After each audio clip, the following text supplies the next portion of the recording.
سوال: جسم کے کس حصے پر نشان پڑ جانا جادو کی علامت ہے؟ جواب: ناخن پر۔ سوال: وہ کون سے 3 جانور ہیں جن کا ذکر قرآن میں ہوا ہے؟ جواب: مکڑی، شہد کی مکھی، چمگادڑ۔ سوال: کس فرشتے کو یہودی اپنا دشمن سمجھتے ہیں؟ جواب: حضرت جبرائیل علیہ السلام۔ سوال: حضرت نوح علیہ السلام کی کشتی میں سب سے آخر میں کون سا جانور سوار ہوا؟ جواب: گدھا۔ سوال: کتنے پیغمبر آسمان پر زندہ اٹھائے گئے؟ جواب: 3۔ حضرت عیسیٰ علیہ السلام، حضرت الیاس علیہ السلام، حضرت ادریس علیہ السلام۔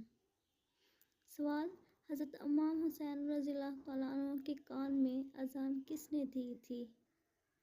جواب: حضرت محمد صلی اللہ علیہ وآلہ وسلم نے۔